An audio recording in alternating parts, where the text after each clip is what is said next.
Welcome to the plantation. I'm your host, Master Lou, or should I say, Slave Master Gabriel. No, I'm just kidding.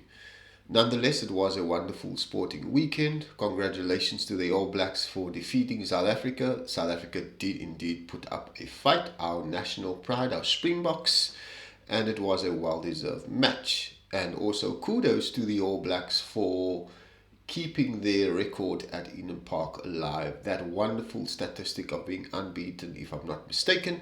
I think it's before 994 or from 994 onwards, they remain unbeaten.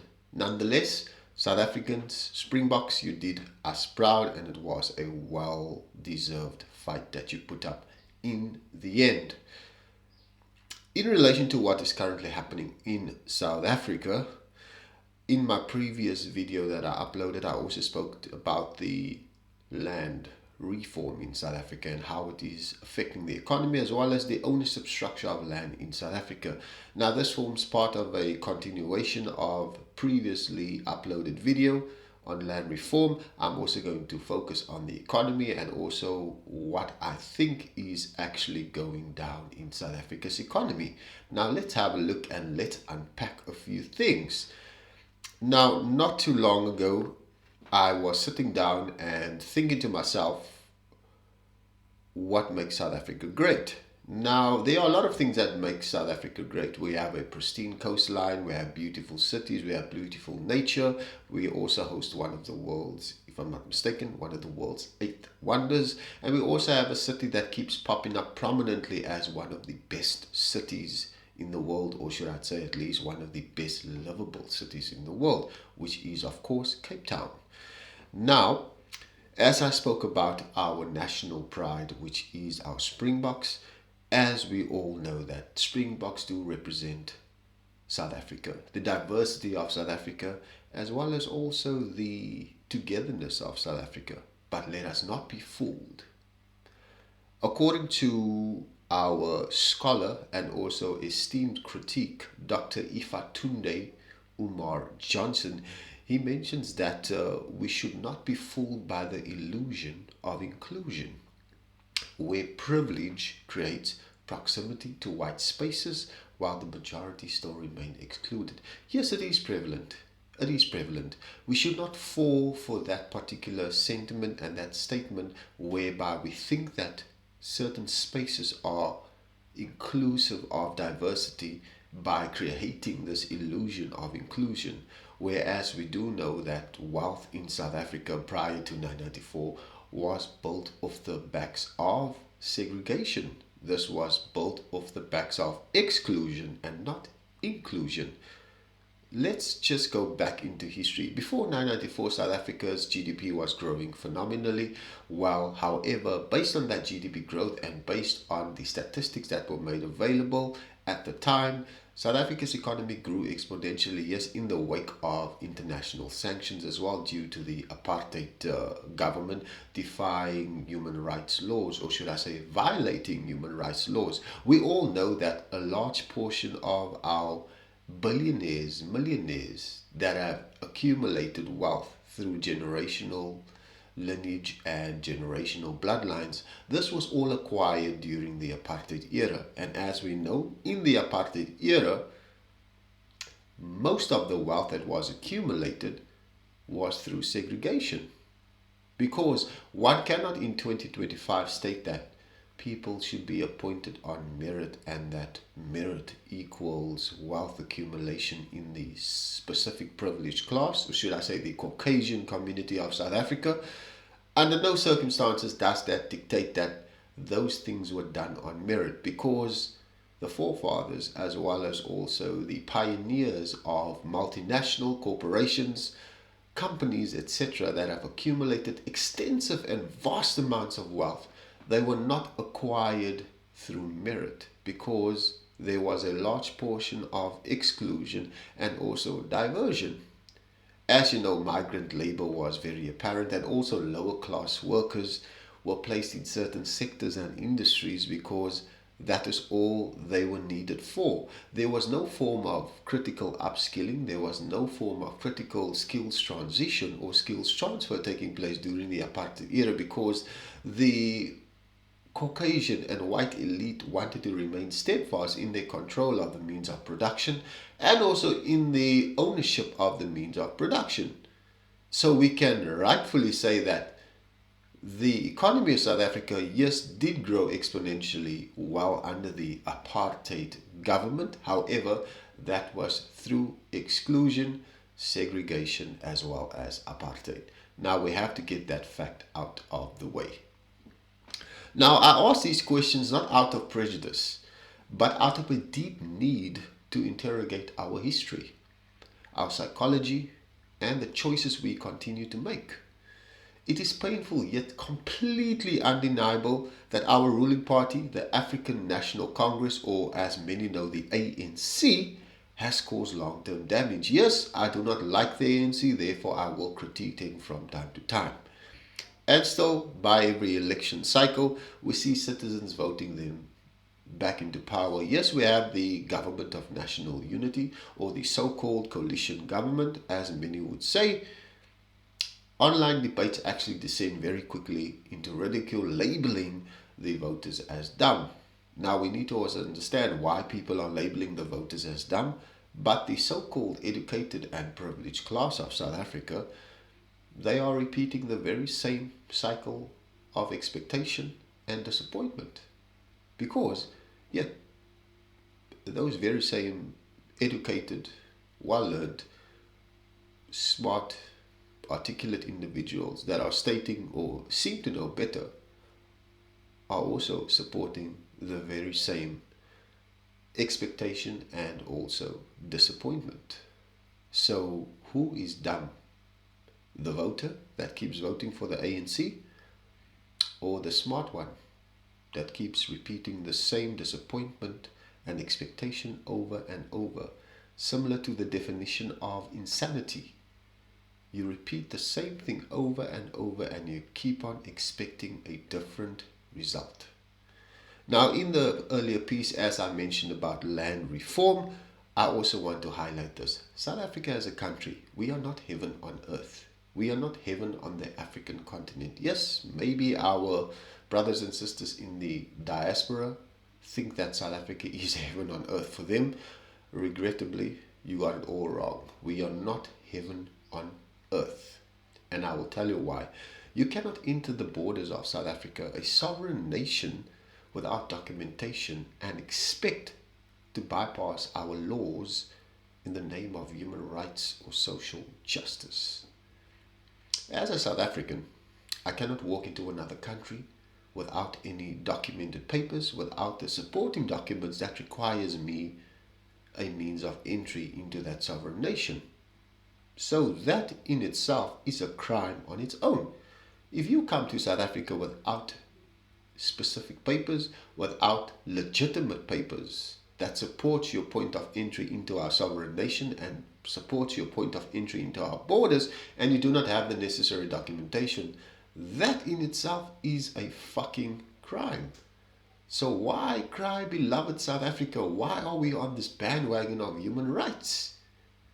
And this is the scary part. This is the reason why I've taken a keen interest and a passion for human rights, because some of these fundamental things are bothering me as a South African when it comes to migration, when it comes to immigration, and also seeking asylum and also refugee.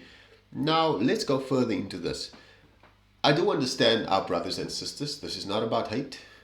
I read a comment not too long ago on X about South Africa being the most backwards and racist country. Yes, this came from a Caucasian that was upset with the status quo of South Africa and the way things are going. He was also complaining about clients being lost because of the so-called racist BEE policies, Black Economic Empowerment policies, that affected the outcome of their business dealings and therefore resulted in them losing two clients. Nonetheless, if you feel that your clients are worthy, or your clients feel offended by the policy of that country in which they want to do business with you, then that's up to the country of choice. You cannot dictate in a business relationship when you are trying to have a relationship with a client by getting business or gaining business from that client based upon the laws of that country. It's like me going into Asia, and I want to forge a relationship with, for example, Nike. Nike outsources manufacturing capacity to more lower in countries whereby it's outsourced because the cost of manufacturing of the Nike product or Nike apparel is cheaper to outsource. So you will utilize countries where tax laws are relaxed and also cheap labor is available. Same thing. You cannot expect the country where you are doing business based on its policy and nature of business and its laws to make a buck out of it because you feel that the laws are not allowing you to gain clients within your business because you regard the laws that it makes as either being racist. I'm sure that in any racist country, companies still exist, companies still make money, corporations still make money.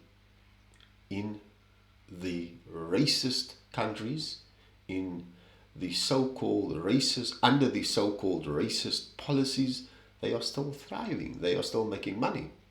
So in all fairness to the gentleman on X that was complaining and gaslighting the conversation between himself and also calling Penwell, the black pen, a racist online, just because he was challenged and just because a little bit of facts was brought across to him to make him understand the bigger picture, he refused to accept it and still regards South Africa's employment equity policy still noted as racist. And the strange thing, this comes from a Caucasian, a privileged Caucasian, a privileged white person, nonetheless.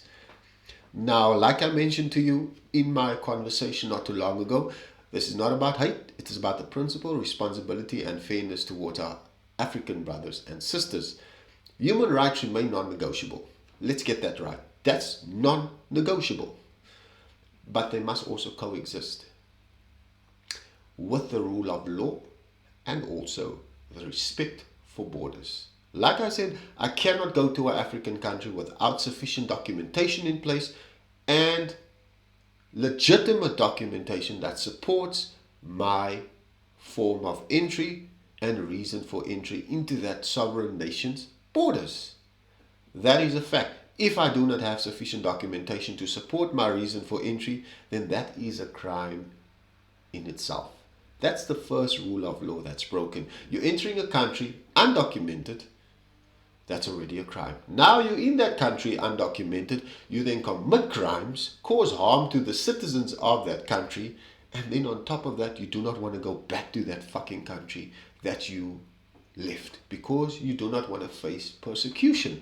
Now this is where another aspect of the human rights come into play. So let's have a look. What does asylum seeking really mean? Let's understand what this actually says. At its core, asylum is about the protection from persecution. Now, you won't be persecuted in your own country if you didn't catch on shit. So now you leave that country, you flee, you seek asylum, you come to South Africa, and then you still catch on more shit here. And then you want to tell our South African courts, it is your human right, you seek an asylum and you're applying for refugee status based upon X, Y, and Z. But yet you were catching on shit in your own country and you're doing more shit here. So why do we as South Africans not have the right to send you back to your country so that you can be persecuted for the shit that you caught on in your country? That is just fair enough. And this is the dilemma that we have. We have a lot of NGOs jumping on the bandwagon of violation of human rights.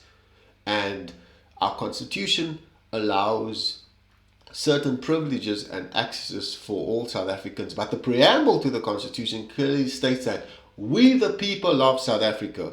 It does not say we the people of the entire fucking African continent. No, the preamble of the Constitution of South Africa clearly stipulates we the people of South Africa. Who the fuck are the people of South Africa? The ones who have a legitimate right and privilege and that are legally here in South Africa by birth, by natural attrition, and by lineage, everything that goes along the lines of nationalist, all of that's inclusive. So, in all fairness, the way that our constitution is determined based upon these human rights organizations, I feel that if you are catching shit in your other country and you're fleeing to South Africa, we have every right to send your punk ass back to your country.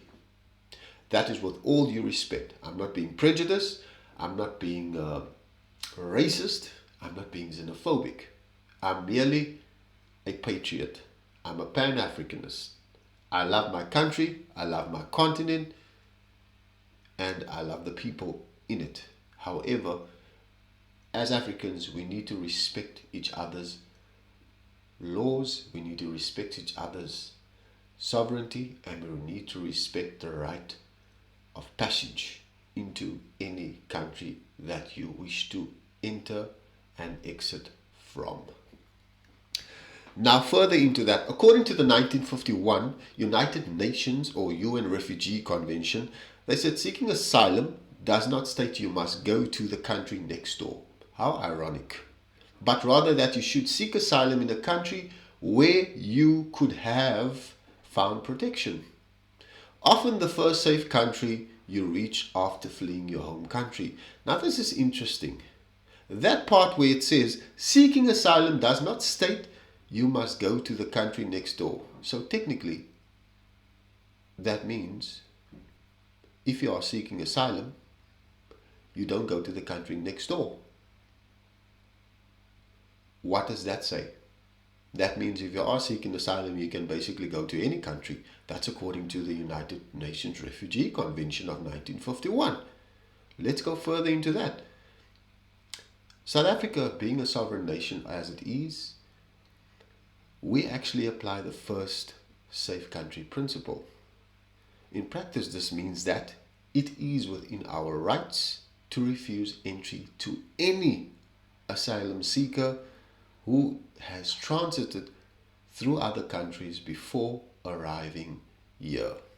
Now that is indeed the most uncomfortable truth, that many undocumented foreign nationals who eventually arrive in South Africa have already migrated elsewhere before actually making their way south. And this is a fact. Now, the dilemma of protection versus sovereignty. We need to understand this 1951 convention is built on critical safeguard, to say the least. Refugees must not be returned to countries where they face persecution. Like I said, if you're catching on shit in your country, you should face persecution in your country and you should be sent back to your country. This principle at times undermines the rights of the host country, which is in fact South Africa. Second to that, its citizens, and also it means that we have to force our government to relax its laws when dealing with these asylum seekers and refugees, or should I say, undocumented foreign nationals. Now let's be frank, not all asylum seekers arrive with clean records. Yes, not all of them. We need to understand, not every foreign national is coming into your country for economic and social cohesion and growth of the South African economy. Some are coming here for illegitimate means, and some coming here for crime, and some are coming here for resources, some are coming here for capitalism, some are coming here for the exploitation of South Africans. Let's just be real.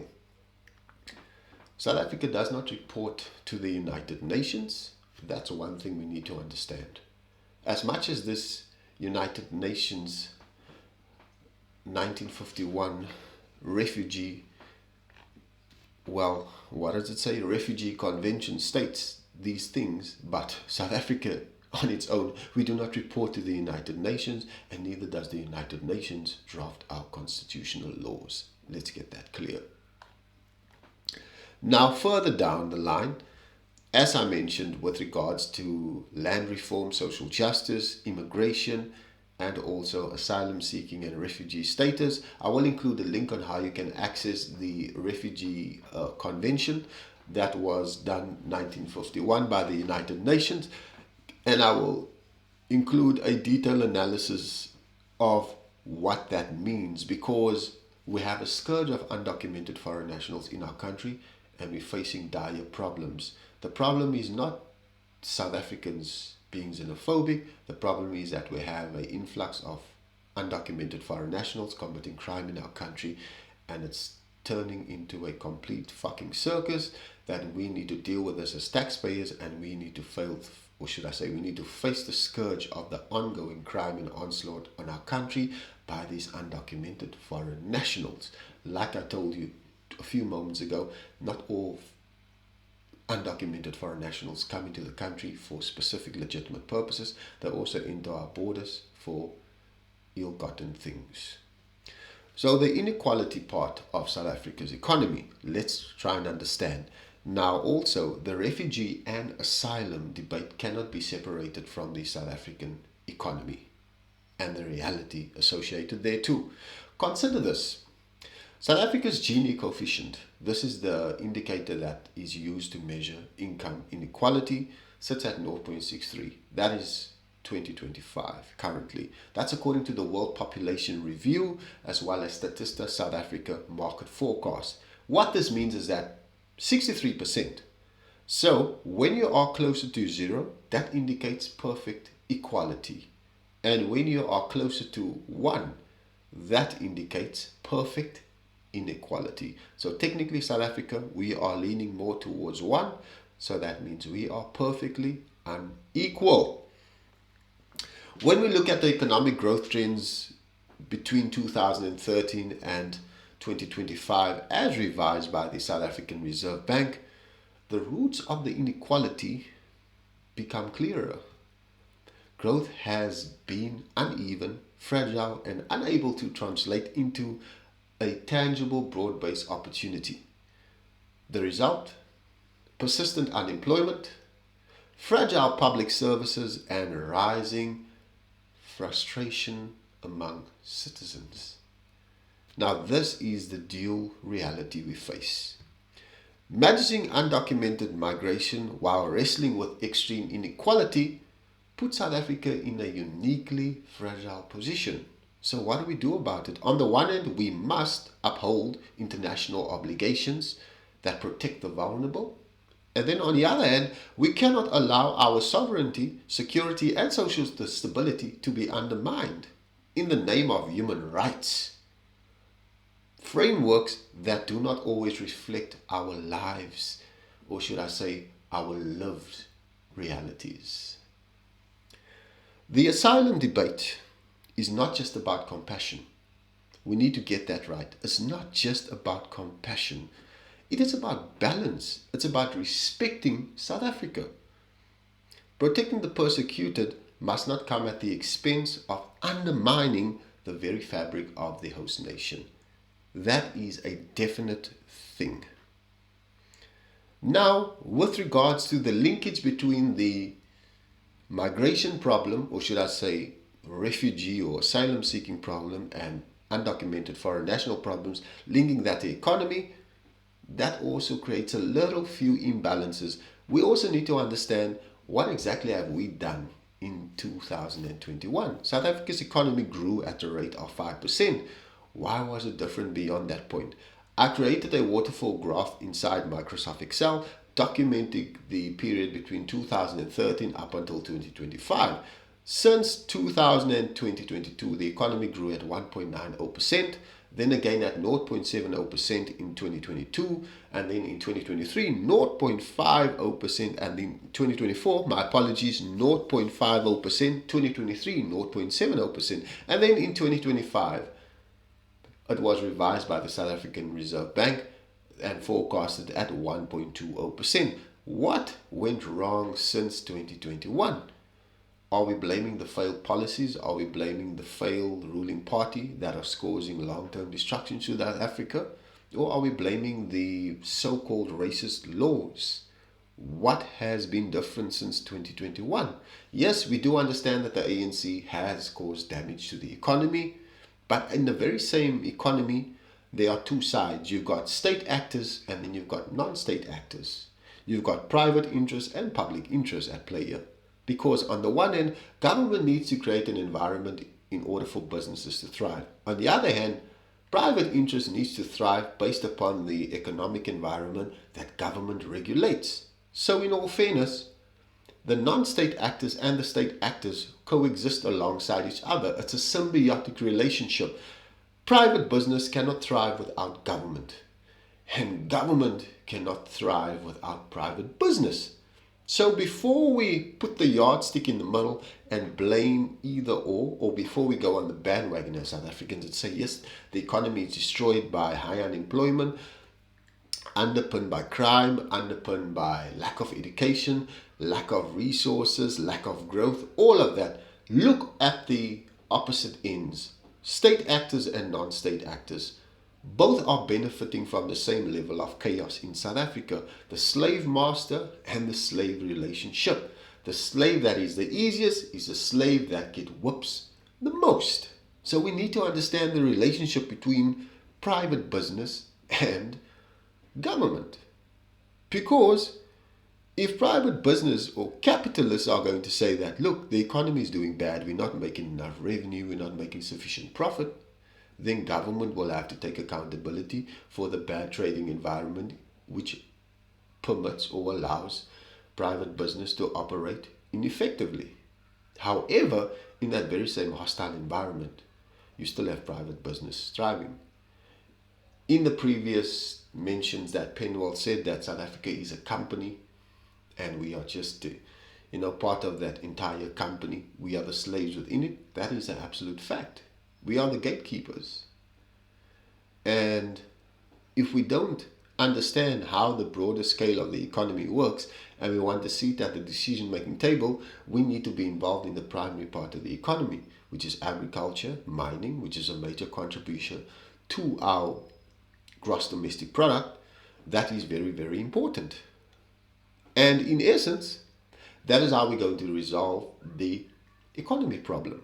Now, the Democratic Alliance, along with these neoliberal and neo-colonial voters, not all of them, with all due respect, they all come across with these ideas of job creation. Yes, that is part of its policy focus. That is also part of what it wants to provide South Africans, a political party that basically drives job creation. Now, we do not understand with job creation, the main question about job creation is that, does a job improve your quality of life? Does it? That's a question you should ask yourself. Does having a job improve the immediate surroundings and quality of life? Because I know a lot of people that have jobs and the immediate surroundings have not ever changed ever since. So the Democratic Alliance seem to be disconnected with reality. Yes, it's good to provide jobs. It's good to stimulate the economy. But when you have the jobs, do you see an immediate change to the people's quality of life?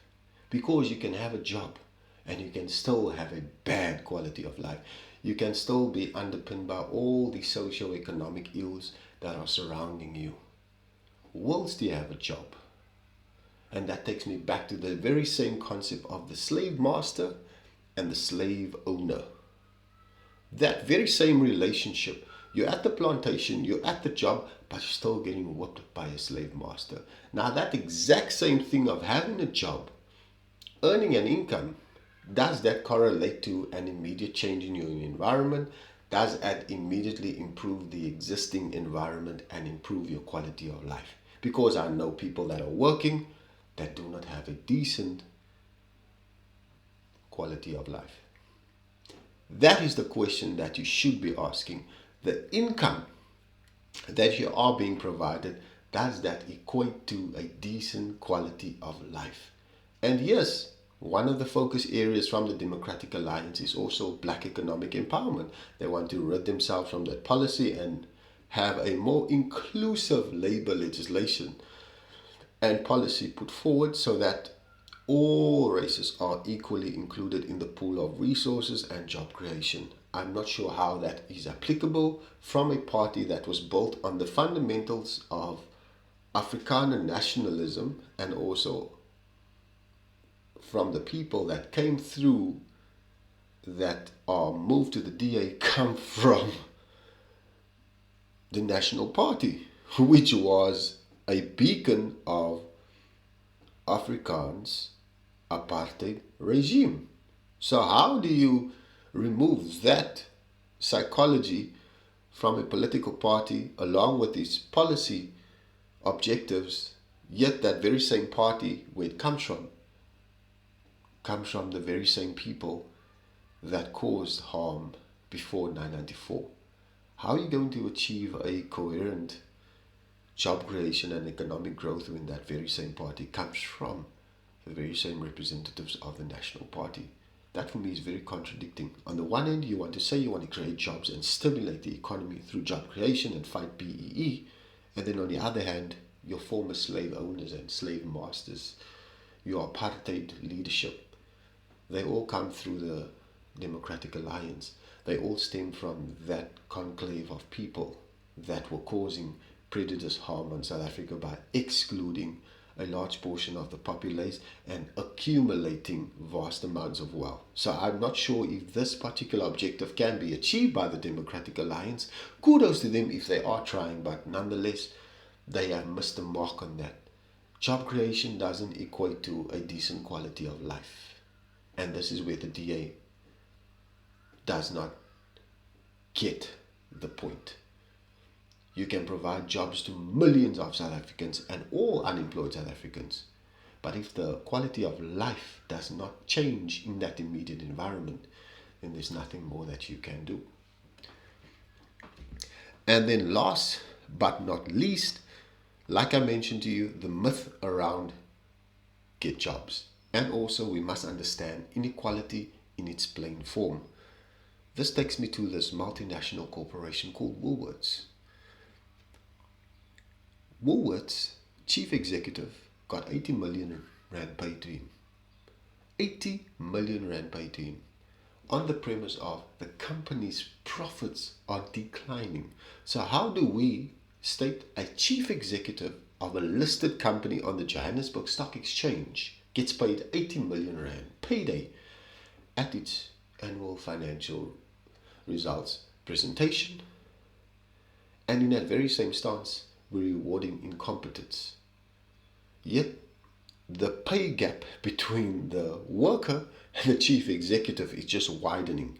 We understand that the activist share group Just Share, they are actually taking Woolworths on with regards to his inequality. I mean, Woolworths is regarded as one of the most unequal companies in South Africa.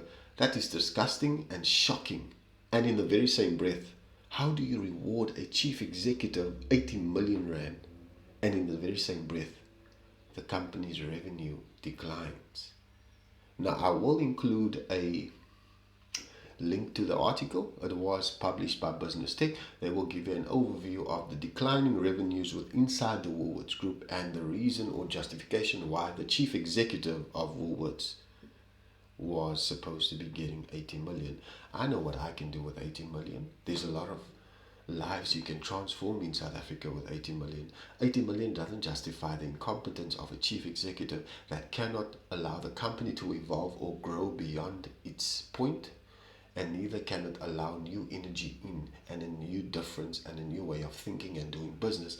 Neither does it also allow its lowest paid workers to be mutually transformed through income within the immediate environment. That takes me back to that point that I mentioned, the income factor. Yes, Woolworths may pay the highest minimum wage, but that highest minimum wage does not equate to the immediate transformation of the environment and the quality of life. So therefore, when a chief executive stands before its employees and its shareholders and the entire board and the entire strategic team and all the rest of the lower lying employees and tells you that we are not making revenue because the trading environment is tough, think again. Who's the slave and who is the master? Now, there is this one strategic saying by George Orwell on page 6 in his book 1984. I will tell you what that means shortly. So in his book written by George Orwell, 1984, war is peace, freedom is slavery, and ignorance is strength.